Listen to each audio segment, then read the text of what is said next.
Shalom à tous, que Dieu vous bénisse et je suis encore très heureux de me retrouver dans la présence de Dieu avec vous. C'est une grâce et c'est un plaisir pour moi. Et j'aimerais particulièrement saluer ceux qui partagent nos vidéos parce que vous ne le faites pas pour la popularité d'un homme, sachant très bien que pour cette même popularité, plusieurs milliers de personnes partagent des vidéos de partout. Et ils le font et ils le refont. Alors nous les chrétiens, les fils de la lumière, nous devons apprendre à partager ce qui contribue à l'avancement du royaume. Selon que Jésus lui-même a dit, vous devez porter cette parole de l'évangile jusqu'aux extrémités de la terre. Lorsqu'ils ont compris cela, ils ont dit, bon, on va écrire des livres et on va noter ce que Jésus a dit afin de propager cela. Mais nous, aujourd'hui, on n'a pas besoin de venir écrire un livre de l'enseignement que je donne. On a jusqu'à cliquer sur des liens et à partager des liens dans des groupes et dans des contacts. Est-ce qu'on peut y aller? Yes, papa. Alors partage rapidement cette vidéo au maximum de personnes. Prends ça comme une vocation divine, comme un appel que Dieu te lance. Va et partage. Lorsque tu partageras ainsi, quelque chose va rentrer dans ton filet. Parce que rappelez-vous que lorsque Pierre est venu prêter sa barque à Dieu, pour que sa barque puisse servir à ce que Dieu puisse prêcher au travers de Jésus-Christ, la Bible déclare que les poissons sont entrés dans sa barque. Parce que lorsque tu prends ton temps pour semer dans la parole de Dieu et dans les choses de l'esprit, Dieu aussi attire tous tes besoins dans ton temps et dans ta vie.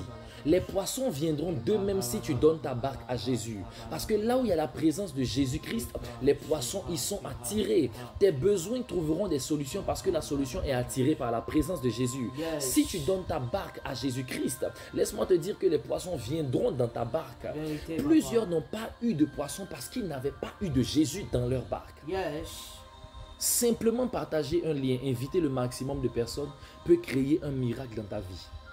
Est-ce que nous sommes en train de parler de la foi ici? Yes, papa. Et je suis en train de prêcher sur la foi. Yes. Nous avons fait un certain temps sans intervenir. On a fait plus d'un an sans balancer des vidéos. C'est pourquoi je me dois de pouvoir actionner le levier et aller dans l'accélération. On doit faire vite. Nous allons poster le maximum de vidéos possibles. Et je veux que toute l'équipe qui me suit soit avec moi. Alléluia. Amen. Et j'aimerais aussi lancer un appel. Si vous êtes d'accord, dites-le moi dans les commentaires. J'étais en train de prier et Dieu m'a mis ça à cœur. J'ai dit, je veux vraiment faire cette vidéo-là et prêcher sur les retombées de l'onction. On a eu à faire un séminaire sur WhatsApp et ça nous a grandement bénis. Alors, je veux vraiment prêcher sur ce thème-là publiquement sur YouTube pour qu'une plus grande audition puisse suivre ce message. Les retombées de l'onction. Alléluia. Samuel a été oint. Il avait le pouvoir de devenir lui-même roi. Mais Dieu l'a utilisé pour venir oindre d'autres rois à sa place. Effectivement, papa. Les retombées de l'onction. Tu bénis des gens qui sont plus élevés que toi et toi, tu restes à ta même position parce que cette position est stratégique pour la mission que Dieu t'a accordée. Alors que Dieu vous bénisse. Soyez nombreux à réagir dans les commentaires. Nous allons faire sortir la vidéo dans peu de temps. Sûrement le lundi ou le mardi sur le thème « Les retombées de l'onction ». Pourquoi Jésus devait rester sans femme, sans enfants sur la terre à cause de la mission? Pourquoi les apôtres ont dû laisser tous leurs biens et toute leur famille à cause de la mission? Les retombées de l'onction. L'apôtre Paul ne s'est pas marié. Il y a eu beaucoup de choses. C'est ce qu'on appelle les retombées de l'onction. Alléluia. C'est Ève qui mange le fruit en premier et qui en donne à son mari. Mais comme c'est son mari qui a été oint comme étant le chef de la terre, c'est lui qui prend les pots cassés. On dit par un seul homme le péché est rentré dans le monde. Pourtant c'est par la femme. C'est ce qu'on appelle les retombées de l'onction. Les responsabilités, les combats et les bénéfices font partie du grand ensemble que j'appelle les retombées de l'onction. Alléluia. Amen. Nous allons courir rapidement dans le message. Dis avec moi la foi. La foi. Père, bénis ta parole. Nous sommes dans ta présence et nous glorifions ton nom. Au nom de Jésus-Christ. Amen. Amen. Pendant ma prière, Dieu m'a dit aujourd'hui une chose très intéressante. Il m'a dit, mon fils, aujourd'hui ce qui tue la foi, ce sont les yeux. La Bible déclare que la foi est une ferme assurance des choses qu'on espère et une démonstration de celles qu'on ne voit pas.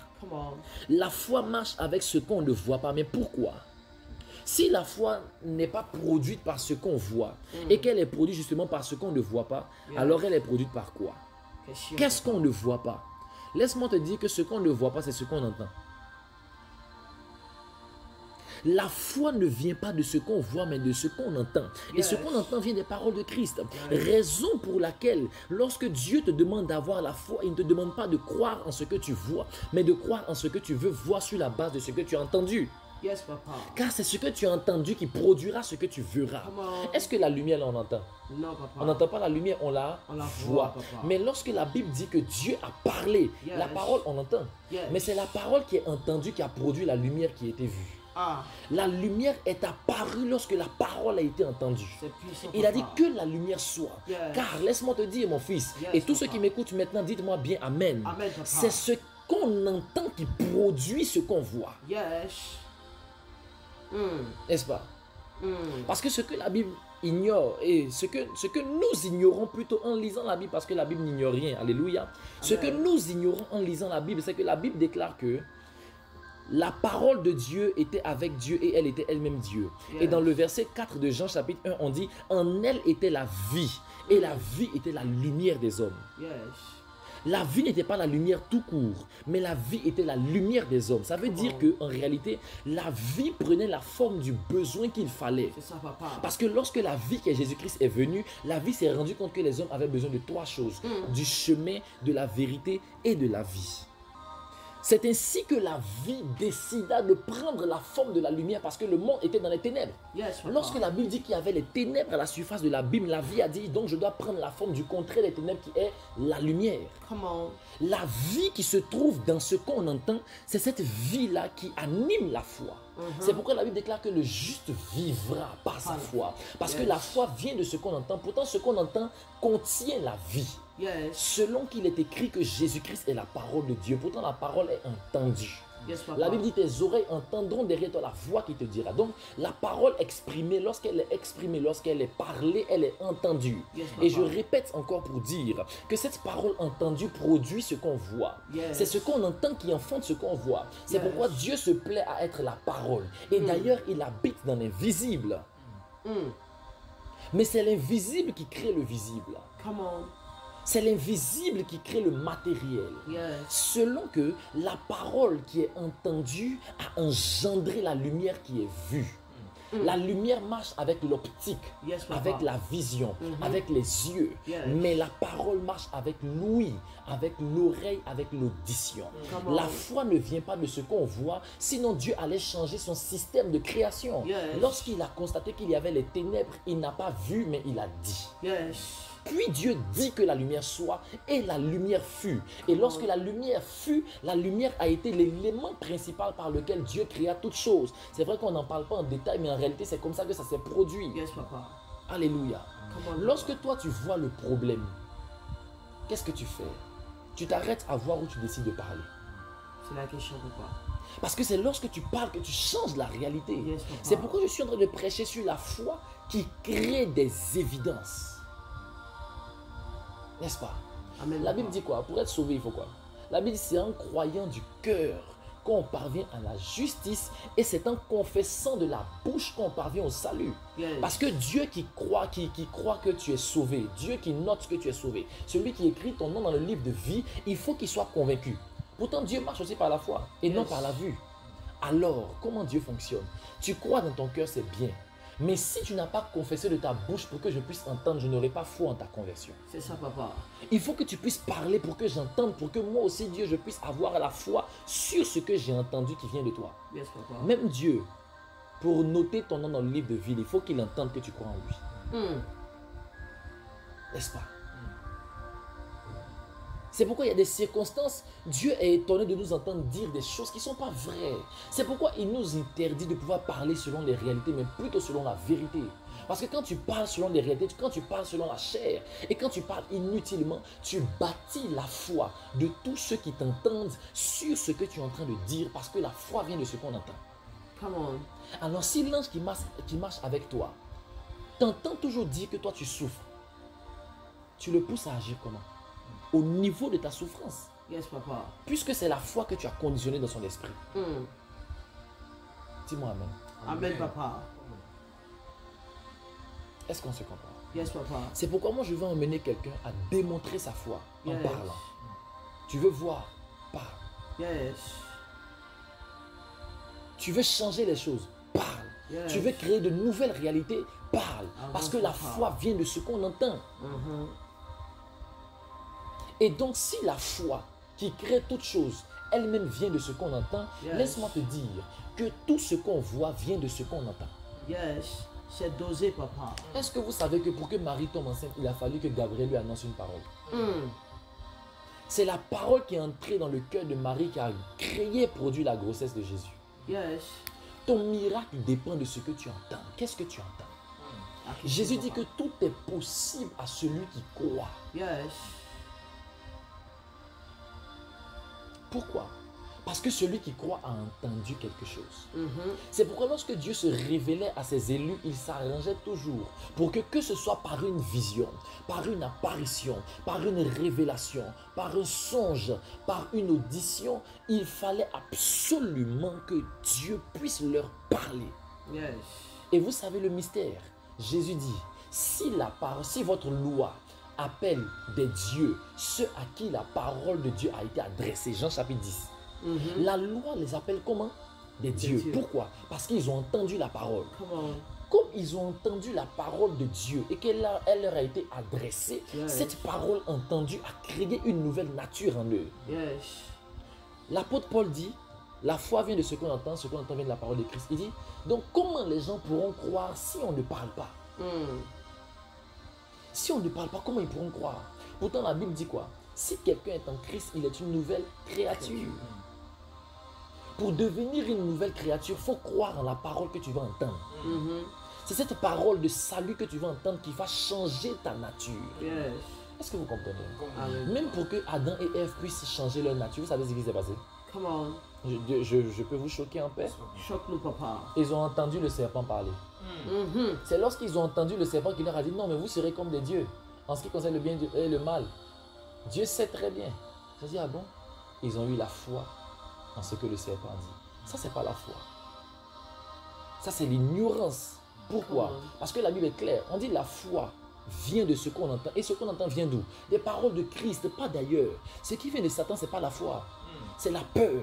C'est Yes. l'ignorance. C'est Yes. l'esclavage. Cet esclavage-là est produit par le diable lui-même et par ses paroles. C'est pourquoi la Bible déclare que la semence du serpent va mordre le talon de la semence de la femme. Pourtant, Jésus a dit que la semence est la parole. Alors, c'est la parole qui sort de la femme. C'est pourquoi Jésus-Christ, qui est la parole de Dieu, est sorti de la femme, de Marie. La parole qui est sortie de la femme est venue pour annoncer la vérité, mais le serpent et sa descendance, qui est le mensonge et le père du mensonge, est venu pour semer le mensonge dans le cœur des hommes. Yes. Mais malheureusement, Adam et Ève, quand ils ont entendu ça, ça les a mélangés. N'est-ce pas? Et mon fils, mon esprit est ouvert, je suis en train de recevoir plein de révélations comme ça. Yes, papa. Et le diable les a eus. Il dit, Yes. car Dieu sait que le jour où vous en mangerez, vos yeux s'ouvriront. Il les a piégés. Dieu ne voulait pas d'abord que leurs yeux s'ouvrent, ce n'est pas la priorité. Yes, Parce que papa. quand tes yeux s'ouvrent, tu te fixes sur la réalité, pourtant tu oublies la vérité. La vérité est une parole, la réalité est une image. Yes. La réalité se voit, mais la vérité s'entend. Mm. Jésus a dit, sanctifie-les par ta vérité, virgule, ta parole est la vérité. Pourtant, la parole est entendue. C'est la vérité qui se fait entendre qui peut transformer. Mais la réalité se fait voir. C'est pour ça que leurs yeux étaient fermés. Ils n'ont même pas vu qu'ils étaient nus. Mais lorsqu'ils ont vu qu'ils étaient nus, ils ont commencé à se chercher des habits. Ils ont commencé à faire des choses, se cacher de la face de Dieu. Plein de problèmes sont venus parce que les hommes ont cherché à voir au lieu d'entendre. Mm. Et même lorsque maintenant ils ont entendu la voix de Dieu, qu'est-ce qu'ils ont fait? Ils ont fui pour aller se cacher. Yes, papa. Parce que le fait que leurs yeux soient ouverts les a descendus au rang des hommes charnels. Yes. C'est ce que le diable voulait faire. Parce que quand la foi t'ouvre les oreilles, le mensonge de Satan t'ouvre les yeux. Mm. C'est pourquoi Thomas, qui était en ce temps-là inconscient, a dit, tant que je ne vois pas, je ne crois pas. Quand il a vu, maintenant il a eu honte. Et Jésus a dit, c'est parce que tu as vu que tu as cru. Il dit, mais heureux ceux qui croient sans avoir vu. Si tu crois sans avoir vu, mais tu crois comment? Tu crois en ayant entendu. Yes, papa. Jésus a dit, le jour où vous en mangerez, vous mourrez. Come on. Mais pourquoi toi tu viens écouter Satan? Satan a semé le mensonge pendant que Yes. Jésus avait semé la vérité. Yes. C'est ainsi qu'il est écrit que pendant que Jésus était venu pour semer le bon grain, le soir, l'ennemi est venu s'aimer l'ivraie dans le champ. Le champ, c'était le cœur d'Adam et d'Ève, où Satan est venu s'aimer maintenant le mensonge. Et lorsque Satan a semé le mensonge, Dieu ne voulait pas attendre, il ne voulait pas enlever. Il a dit, attends, on va voir qu'est-ce qu'il va prendre. Laissons les deux croître ensemble. Quel est le choix qu'Adam et Ève vont faire? Maintenant, quand ils ont vu le choix qu'ils ont fait, ils ont pu jeter maintenant ce qu'ils devaient jeter dans le feu. Ils ont pu garder ce qu'ils devaient garder. Et c'est là que Jésus a chassé Adam et Ève. C'est dosé, papa. Parce que dans le jardin, c'était Jésus qui venait les voir. Un jour, je vais expliquer ça. Est-ce que vous comprenez? Yes. Donc, le problème de l'humanité est venu parce que les hommes ont voulu avoir les yeux ouverts plutôt que les oreilles ouvertes. Et aujourd'hui, ce qui fatigue la plupart des voyants, c'est qu'ils oublient une chose. Jésus dit, écrit à l'ange de l'église d'Éphèse. Mais je te pose une question, mon fils. Quand quelque chose est écrit là, on lit ou bien on entend? Mais non, pourquoi Jésus dit que celui qui a des oreilles entend ce que l'Esprit dit aux églises? Parce que ce que l'Esprit dit, on ne le voit pas, on l'entend. Et Jésus a précisé que celui qui a des oreilles, il a créé tout le monde, il sait qu'il a créé tout le monde avec des oreilles. Pour la plupart, ceux qui sont normaux. Mais pourquoi il dit que celui qui a des oreilles, il ne parle pas des oreilles physiques, il parle des oreilles du cœur. Parce que quand Dieu te parle dans ton cœur, est-ce que ton cœur peut l'entendre? C'est ça les véritables oreilles. C'est pourquoi la foi vient du cœur. Come on. Est-ce qu'on se comprend? Yes, papa. Un homme de Dieu me partageait son témoignage. Il m'a dit comme ça que papa, un de ses pères comme ça, un de ses pères lui a dit, ah voilà, viens, je vais faire un exercice sur toi. Il a mis sa main sur ses oreilles, il a dit, je bouge tes oreilles. Et puis il dit, est-ce que tu entends toujours Dieu? Il dit oui. Il dit, mais comment tu entends Dieu? Il dit, par mon cœur. Il dit, comment tu fais? Il dit, mais je l'entends par mon cœur. C'est par le cœur qu'on entend Dieu, puisque Jésus a dit, je me tiens à la porte et je frappe. Yes. Il dit, si quelqu'un entend ma voix, qu'il ouvre. Comment Jésus peut frapper puis il dit, on n'a qu'à entendre sa voix? Il a dit, il a frappé, il n'a pas dit, il a crié. Parce qu'en réalité, la main de Dieu, c'est la voix de l'Éternel. Mais même quand il a dit, mon fils, quand il a dit à Jérémie, il avait dit, il touche sa bouche et puis il dit, je mets mes paroles dans ta bouche. Quel est le lien entre la main de Dieu et la voix de Dieu? Les paroles de Dieu sont sa main. La Bible dit que lorsque Élisée devait prophétiser pour les rois, la main de Dieu est descendue sur Élisée et il s'est mis à prophétiser. La main de Dieu, c'est ça l'équivalent des paroles de l'Éternel pour un prophète. Yes. Et donc Jésus dit, je me tiens à la porte et je frappe. Mais comme sa main même c'est sa parole, parce que Jésus-Christ lui-même il est la parole, il dit, quand je vais frapper, si quelqu'un a entendu ma voix, il n'a pas crié, il a frappé, mais quand il a frappé, on doit entendre. Ou bien c'est pas ça? Parce que même derrière un son se cache une parole. C'est ça, papa. Même quand toi tu entends coco, Jésus dit, viens à moi, ouvre-moi la porte, je vais rentrer dans ton cœur. Derrière le simple coco que la porte peut faire là, en réalité il y a un bruit caché. C'est pourquoi Jésus a précisé, ce qui est en train d'être écrit là, il y a une voix qui est à l'intérieur. C'est vrai que toi tu peux lire, mais ne lis pas, entends ce que l'Esprit dit aux églises. Come on. Parce que, bon, c'est un peu bizarre. Jésus dit à Josué que ce livre de la loi ne s'éloigne point de tes yeux, non, de ta bouche. Comment un livre peut ne pas s'éloigner de ma bouche? Est-ce que je vais manger le livre? Come on. Mon fils, dans le monde spirituel, le livre c'est l'équivalent des paroles. Yes. La place de la parole c'est où? C'est pas dans la bouche. Yes. C'est pour ça que dans le monde spirituel, on mange les livres. Ézéchiel a mangé le livre. Jean a mangé le livre. Et c'est ce que Dieu demandait aussi en quelque sorte à Josué. Yes. Méditer là, dans la définition hébraïque, c'est d'arrache. D'arrache, c'est mastiquer la nourriture. Dieu demandait à Josué de mâcher et de mastiquer le livre de la loi pour ne pas qu'il puisse agir autrement. Il dit pour agir fidèlement selon ce qui est écrit. Quand tu vas manger, que ce sera en toi parce que tu deviens selon ce que tu manges. Tu deviens ce que tu manges. Si tu manges le livre de la loi, tu vas agir selon le livre de la loi. Il dit c'est pour agir fidèlement selon ce qui est écrit. Mais pour agir fidèlement selon ce qui est écrit, il faut que tu manges. Come on. Parce qu'en réalité, lorsque tu manges la parole de Dieu, qu'elle entre dans ton sein, dans ton ventre, c'est l'équivalent de lorsque tu entends. Parce qu'on n'entend pas avec les oreilles normales. Sinon Jésus n'allait pas préciser que celui qui a des oreilles. C'est ça, papa. Jésus-Christ est esprit, il est sage. Il parle en parabole. Lorsqu'il voulait parler des oreilles, il voulait parler du canal qui conduit la parole de Dieu à ton cœur. Pourtant, la Bible déclare que quoi? C'est de l'abondance du cœur que la bouche parle. Yes, papa. Si la bouche parle en fonction de ce que le cœur dit, il y a un lien donc entre le cœur et la bouche. Yes. Ce qui sort de la bouche physique provient du cœur spirituel. Mais aussi ce qui entre dans la bouche spirituelle atterrit dans le cœur physique. Yes. C'est une parenthèse. Tu veux agir par la foi. Marche selon l'esprit. Tu veux marcher selon l'esprit? Suis la parole de Dieu. Yes. La parole de Dieu est le secret, le pilier fondateur de la foi. Il n'existe pas de foi sans parole de Dieu. C'est pourquoi tous les grands hommes de Dieu ont marché selon une alliance basée sur la parole de Dieu. C'est selon ce que Dieu te dit que tu avances. Yes. Ne te lance jamais dans quoi que ce soit sans une parole de Dieu. La Bible déclare, je t'instruirai et te montrerai la voie que tu dois suivre. Je te conseillerai et j'aurai le regard sur toi. Si Dieu ne t'a pas instruit et il ne t'a pas montré la voie que tu dois suivre, s'il ne t'a pas conseillé et qu'il n'a pas le regard sur toi, ne te lance pas dans une grande action. Quelle que fût la taille de cette action. Deuxième chose, la Bible dit, invoque-moi et je te répondrai. Je t'annoncerai de grandes choses, des choses cachées que tu ne connais pas. La parole de Dieu est le pilier du monde, le pilier de l'existence et de la création. Tu veux créer de grandes choses, tu veux faire des exploits, marche avec Dieu. C'est ça, papa. C'est celui qui croit en ce que Dieu dit, qui vit ce que Dieu fait. Je redis ça autrement. C'est celui qui croit en ce que Dieu dit, qui vit dans ce que Dieu fait. Tu vivras dans ce que Dieu fait lorsque tu croiras en ce que Dieu dit. Yes, papa. Qu'est-ce que Dieu t'a dit?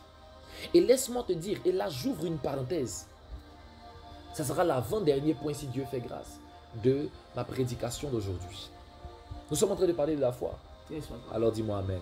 Amen, papa. En vérité, je te le dis. La prophétie que tu reçois a besoin de ta foi. Yes. Et je ne parle pas de cette foi de non, ça va aller, Dieu va faire. Non. La vraie foi met Dieu au repos. Yes. Jésus a dit tout est possible à Dieu. Il a dit tout est possible à celui qui croit. Yes, papa. L'ange est venu dire car rien n'est impossible à Dieu. Quand Jésus descend, il dit non, laisse affaire de rien n'est impossible à Dieu. Dis-leur que tout est possible à celui qui croit. Yes. Pour qu'ils puissent comprendre que la foi te met sur le fauteuil de Dieu. Mais il est écrit dans la parole, dans le livre d'Apocalypse, il dit à celui qui vaincra. Retiens le mot vaincra. À celui qui vaincra, je lui donnerai de s'asseoir sur mon trône. Comme moi j'ai vaincu et je me suis assis sur le trône de mon Père. Mais comment on fait pour vaincre? Jésus dit encore dans les écrits de Paul, dans les écrits de Jean, je crois bien, dans les épîtres de Jean, Jésus dit, et la victoire qui triomphe du monde, c'est notre foi. En d'autres termes, c'est la foi qui nous donne la victoire sur le monde. Yes. C'est la foi qui nous donne la victoire sur le monde. Et donc, on peut dire à celui qui a réussi à vaincre le monde par sa foi, je lui donnerai de s'asseoir sur mon trône. Donc, c'est la foi qui nous donne la position du trône de Dieu. Tu veux t'asseoir sur le trône de Dieu, manifeste la foi, dis-moi Amen. Amen, papa. Ta foi te rend Dieu de ta vie. Yes. Ce n'est pas un péché. Dieu a dit à Moïse, je te fais Dieu pour Pharaon. Pourquoi? Parce que Moïse avait décidé de croire que c'était Dieu qui l'avait envoyé. Yes. Lorsque tu crois aux paroles de Dieu, Dieu te fait Dieu pour la situation. Yes. Il devait aller affronter Pharaon. Donc Dieu le fait Dieu pour Pharaon. Parce qu'il a cru qu'il était avec lui pour l'affronter, pour le vaincre. Yes. Si tu décides de croire que Dieu peut te donner de dominer la vie, il te fera Dieu pour ta vie. Alléluia. Amen. Quand la Bible dit que le juste vivra par sa foi, ce n'est pas pour dire que le juste survivra par sa foi. Mais c'est aussi pour dire que le juste dominera sa vie par la foi. Yes. Tu domines sur ta propre vie lorsque tu décides d'avoir la foi. C'est pourquoi la Bible précise que le juste vivra par sa foi. Et la Bible dit que s'il se retire, mon âme ne prend plus plaisir en lui. Parenthèse que j'ouvre encore, Dieu a une âme. Et son âme vit par la foi. Et son âme agit par la foi.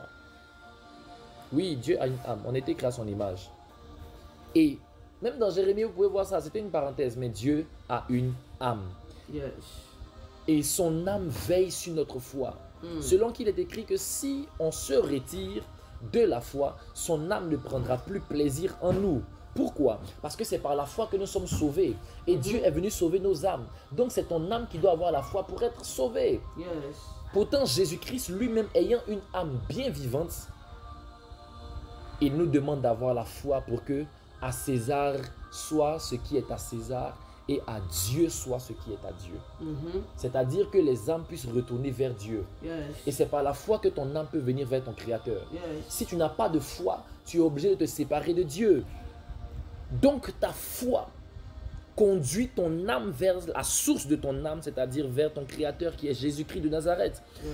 Mon fils, remarque une chose avec moi. La Bible déclare dans le livre de Genèse 2 que lorsque Dieu crée Adam et Ève, Dieu les crée comme étant une âme vivante. Yes. Mais après l'épisode du péché, on n'a plus jamais entendu le nom de âme vivante.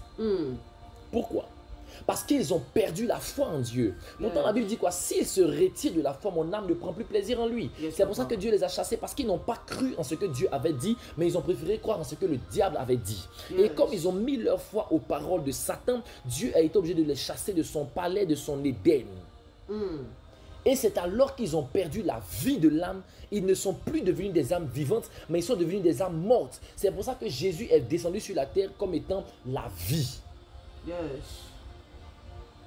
Pour pouvoir restaurer ce qui avait été perdu. Maintenant, il a dit que la vie éternelle les cherche et les poursuit. Où sont les autres Adam? Je suis venu les sauver. Revenez dans le Père, revenez en Christ, revenez en Éden, dans un Éden plus parfait que celui dans lequel vous étiez. Parce que la vie vient vous chercher. C'est vrai que dans Genèse, on vous avait interdit l'accès à l'arbre de vie, mais moi-même l'arbre de vie, moi qui suis le cep vivant, je viens vers vous pour vous donner la vie éternelle. Alléluia. Amen. Pour ceux qui connaissent bien un fruit, ils savent que le fruit a deux éléments. Je dis ça et puis je m'arrête. Ceux qui ont compris, ont compris.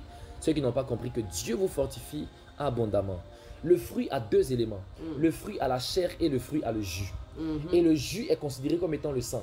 Parce que quand on parle du vin dans Proverbe, on parle du sang de la vigne, du sang des raisins. En d'autres termes, le jus du fruit, c'est le sang du fruit.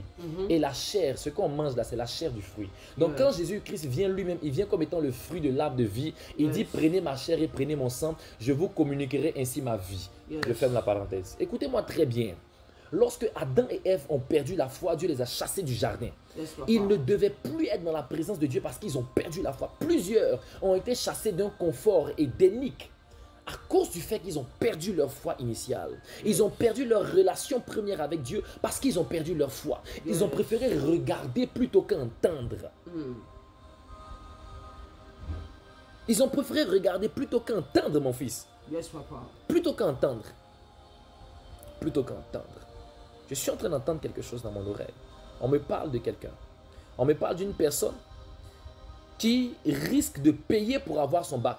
Parce que la personne est en train de trembler, elle a beaucoup peur. La personne a une petite soeur qui a passé le BPC. La petite soeur en question, elle a entre 13 et 14 ans. Elle a une petite soeur qui a passé le BPC. Je vois que la petite soeur, même au deuxième trimestre, elle a eu 12,30 et quelques de moyenne au deuxième trimestre. Je suis en train de chercher le nom de la personne. Oui. Je vois une personne dans mon esprit qui a peur de l'examen, qui a peur du bac et qui est en train de se demander si elle ne va pas me chercher à payer. Que, si on peut payer, je vais payer. Tu as une petite soeur qui a passé le BPC, qui est entre 13 et 14 ans. Elle a eu 12 de moyenne, 12,30 et quelques au deuxième trimestre. Avance, papa. Dieu me dit de te dire, inscris-toi dans la foi. Sinon, tu perdras ta récompense et tu vas échouer avec mention si tu ne te donnes pas dans la foi. C'est fort, papa. La Bible déclare qu'à tes résolutions répondra le succès. Si tu décides d'avoir la foi que tu as eu ton bac, ton examen, tu auras ton examen. C'est une résolution que tu prends et Dieu la validera par un succès puissant. C'est ça, papa. Je suis en train de parler aux âmes des personnes qui m'écoutent. Parce que la foi, c'est un rapport d'une âme à une autre. Je répète encore, lorsqu'Adam et Ève ont décidé de placer leur confiance en ce que le serpent leur avait dit et non en ce que Dieu leur avait dit, ils ont perdu la foi, Dieu les a chassés du jardin. C'est ça, papa. Et ce jour-là, parce que le juste vit par sa foi, alors lorsqu'ils ont perdu la foi, ils ont gagné la mort. Yes. N'est-ce pas? Yes. Ils ont gagné la mort. C'est pourquoi ils n'ont plus jamais été appelés âmes vivantes, parce qu'ils étaient maintenant des âmes mortes. Parce qu'ils n'ont pas compris le langage mystérieux de Dieu. Ce langage qui a dit que le jour où vous en mangerez, vous mourrez. En réalité, ils sont morts dans leur âme. Parce qu'ils étaient d'abord des âmes vivantes et ils sont finalement devenus des âmes mortes. Alléluia. Yes. Ils sont devenus des âmes mortes. Jésus-Christ est venu maintenant par le mystère du salut pour sauver et racheter toutes les âmes mortes. Il a dit, l'heure viendra où les morts entendront la voix du Fils de l'homme. Et ceux qui l'entendront auront la vie, parce qu'ils ont perdu la vie en refusant d'entendre ma voix. Alors je leur redonne ma vie en leur communiquant ma voix. Et ceux qui vont entendre auront la vie. Laissez-moi vous dire que la vie est à l'intérieur de la foi. La vie est à l'intérieur de ce qu'on entend. La Bible déclare que la parole, en elle, dans la parole était la vie. Dans cette parole que tu entends se cache la vie. Et lorsque tu décides de croire en ce que tu entends, tu reçois la vie qui découle de ce que tu entends. En hébreu, le souffle de vie est appelé nafash. Nafash, c'est un vent glorieux qui dégage la vie. Lorsque Dieu a soufflé dans les narines d'Adam, et ça j'aimerais choquer les théologiens, et ils seront forcément d'accord avec moi parce que c'est le français que je parle. Lorsque Dieu a soufflé dans les narines d'Adam, il n'a pas soufflé l'esprit, il a soufflé nafash. Nafash qui signifie souffle de vie et qui est un dérivé de l'âme. L'âme en hébreu qui est nefesh. Parce que la différence entre nafash et nefesh, nafash c'est un souffle immatériel mais qui dégage la vie. Et nefesh c'est un souffle liquide qu'on appelle âme. Parce que nefesh est rattaché au sang et c'est ce qui anime la vie terrestre lorsqu'il décide de prendre une identité. La différence entre nafash et nefesh c'est l'identité et la personnalité. Un jour on va prêcher sur le mystère de la Trinité humaine. Et c'est là que je vais vous expliquer qu'en réalité l'homme n'a pas 3 parties mais que l'homme n'a que 2 parties. Parce que l'homme même c'est l'âme. Et c'est l'âme qui a un esprit et qui a un corps. Parce qu'en réalité, l'esprit, c'est un corps spirituel. Un corps qui te permet de te mouvoir dans le monde des esprits. Et la chair, c'est un corps qui te permet de te mouvoir dans le monde physique. L'âme n'a pas de place dans le monde pour se mouvoir. C'est pourquoi même quand les gens vont mourir, quand ils arrivent dans le monde des esprits, ils arrivent là-bas avec leur esprit. Parce que l'esprit n'est pas habitant de quelque chose, mais l'esprit est un endroit où l'âme habite. Parce que laisse-moi te dire que quand tu opères dans le monde des esprits, ton âme habite dans ton esprit. Lorsque tu opères dans le monde humain, ton âme habite dans ton corps, dans ta chair. Arrêtez d'assimiler l'âme à seulement tout ce qui est mauvais, tout ce qui est émotionnel. Non. L'âme là, c'est Dieu. Et je vais le prouver un jour par les Écritures pour éclairer la lanterne de plusieurs. Dieu a créé Adam. Adam qui était l'homme parfait, il a créé âme vivante. Et d'ailleurs, et ça je pose maintenant un petit défi avant de rapidement plonger dans mon message. Aucun passage de la Bible ne montre qu'un homme est appelé un esprit. L'homme a un esprit, mais l'homme n'est pas un esprit. Prouvez le contraire ou la différence par les Écritures, je veux voir. Parce qu'en réalité, l'homme n'est pas un esprit. La nature de l'homme, c'est l'âme vivante. Si réellement Jésus-Christ est venu pour confirmer ce qu'Adam avait commencé, il est venu pour restaurer la création adamique qui était une création parfaite, alors nous devons redevenir des âmes vivantes parce que c'est aux âmes vivantes que Dieu a donné le pouvoir de dominer sur toute chose. Et je vais expliquer pourquoi est-ce que la Bible dit que Jésus, lui, il est venu comme étant un esprit vivifiant. Parce qu'il a décidé d'établir son trône dans le ciel, dans le monde des esprits. Alors il a voulu reconnecter le monde physique et le monde spirituel. Et je vais expliquer ce mystère, ne vous inquiétez pas. Mais en réalité, l'humanité parfaite, c'est l'humanité des âmes vivantes. Deviens un esprit, deviens un grand esprit, c'est très bon. Mais en réalité, on n'explore pas réellement la puissance de l'âme et des âmes vivantes. Pourtant, lorsque Dieu créa l'homme parfait avait ce qu'on appelle les facultés divines de l'âme.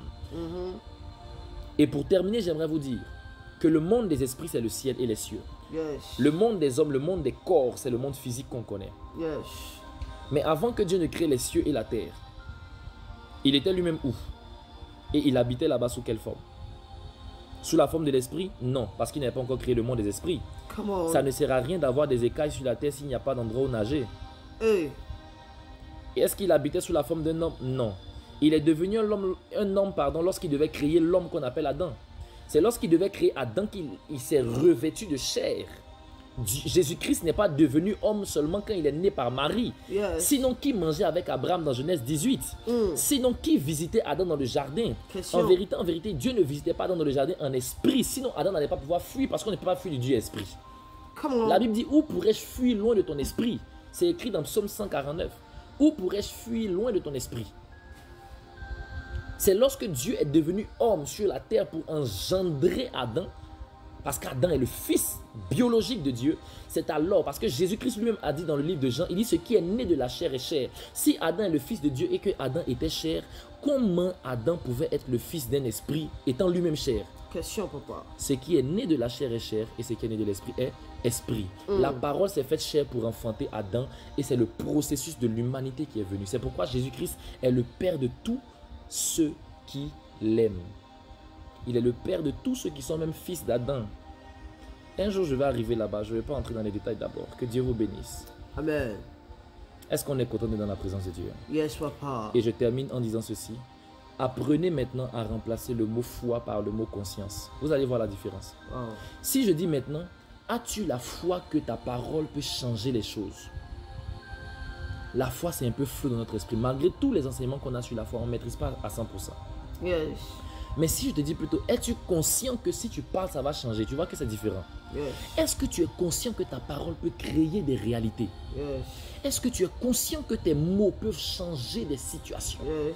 Est-ce que tu es conscient que ta bouche a le pouvoir de Dieu? Yes. Tu peux changer les choses si tu décides de croire. Yes. Sois conscient de ta foi et du pouvoir vital, du pouvoir de vie, du pouvoir vivifiant qui se trouve dans ta foi, qui se trouve dans ce qu'on entend. Le mystère de la foi t'a été prêché, non pas pour que tu sois maintenant informé, mais pour que tu sois révolté dans ta foi et que tu décides de créer des évidences. Et je te lance un défi à toi qui m'écoutes avant qu'on ne puisse prier. Yes. Es-tu conscient que tes paroles peuvent changer les choses? Yes. Donne-toi un défi. En 24 heures, tu dois créer une évidence, une réalité. Tu dois réussir à provoquer un miracle en déclarant et en ayant la foi. Yes. Je prie. Père, réconcilie tous ceux qui sont perdus avec toi. La Bible déclare que ce que Dieu veut, c'est que tout homme soit sauvé et parvienne à la connaissance de la vérité. J'ai prêché la vérité, mais c'est à toi ce que revient le pouvoir de sauver. Selon que Jésus-Christ lui-même, Jésus, ce nom signifie le Dieu qui sauve. Sauve-les, s'il te plaît. Que tous ceux qui étaient éloignés d'Éden à cause d'un manque de foi, parce qu'ils ont décidé de mettre leurs oreilles là où il ne fallait pas, que tous soient délivrés du manque de foi et qu'ils soient restaurés dans leur foi. Ramène les perdus à toi. C'est toi qui gagnes les âmes. Et tu as dit que c'est le Père qui les attire à toi et que personne ne peut venir si le Père ne les a attirés. Oh Père, attire-les à Christ. Attire tes enfants à toi. Qu'ils reviennent sur le chemin de Christ pour regagner le cœur que tu es, pour regagner le cœur que tu as, pour regagner le cœur que tu vis. Je t'en supplie. Et je te demande que leur foi en toi puisse créer des évidences, que leur foi puisse engendrer des réalités, puisse produire des réalités, que les miracles soient leur quotidien et que la puissance soit dans leur bouche, qu'ils comprennent le message au-delà de mes mots, selon qu'il est écrit que tu es capable de faire infiniment au-delà de tout ce qu'on peut penser, imaginer ou même demander dans la prière par la puissance qui agit en nous. Éphésiens 3:20. Je m'accroche à cette parole et je crois au Dieu de la sagesse infiniment variée. S'il te plaît, édifie-les, transforme-les, guéris-les, soigne-les, renforce-les, fortifie-les par la puissance qui agit dans cette parole que tu m'as demandé de prêcher. Que la foi les travaille, les booste, qu'il y ait une transformation évidente au nom de Jésus. La Bible déclare qu'à ceux qui ont cru en son nom, donc à ceux qui ont eu la foi en son nom, cette parole leur a donné le pouvoir de devenir enfants de Dieu. Tu deviens ce que la parole te donne le pouvoir de devenir. Mais la parole ne donne le pouvoir qu'à ceux qui décident d'avoir la foi en elle. C'est lorsque tu crois à ce que tu entends que tu reçois le pouvoir qui est derrière ce que tu entends. C'est ce que la Bible nous dit. Elle leur a donné le pouvoir de devenir. Mais elle a donné ça à qui? À ceux qui ont cru en elle. La parole a donné le pouvoir à ceux qui croient. Laisse-moi te dire que ce que tu entends a un pouvoir. Mais ce que tu entends te donnera le pouvoir seulement lorsque tu croiras. Je décrète et je déclare que l'esprit de foi t'anime. Dis-moi amen. L'esprit de foi t'anime aujourd'hui, demain, après-demain, pour toujours. Dis avec moi, je reçois la foi. Dis avec moi, je vis la foi. J'ai la foi et je suis la foi. Au nom de Jésus. Amen. Maintenant, Dieu me demande de faire cela. Mets ta main là où tu as mal. Je vais compter jusqu'à 10. Mets ta main là où tu sens la maladie. Quelle que soit la maladie, décide d'avoir la foi. Tu mets ta main là où tu as mal et tu dis, je suis guéri. Par la foi en la parole, je suis guéri. Par la foi en la parole, je suis guéri. Tu répètes ça pendant ces 10 secondes que je vais compter maintenant. 1, 2, commence déjà à déclarer. 3, 4, 5, 6, 7, 8, 9, 10. Laisse-moi te dire que tu es guéri. Commence à vérifier. Tu constates que tu es guéri à l'instant même. N'hésite pas à rendre les témoignages. Cela va nous édifier. Que Dieu te bénisse abondamment et que Dieu bénisse sa parole. Shalom chez vous.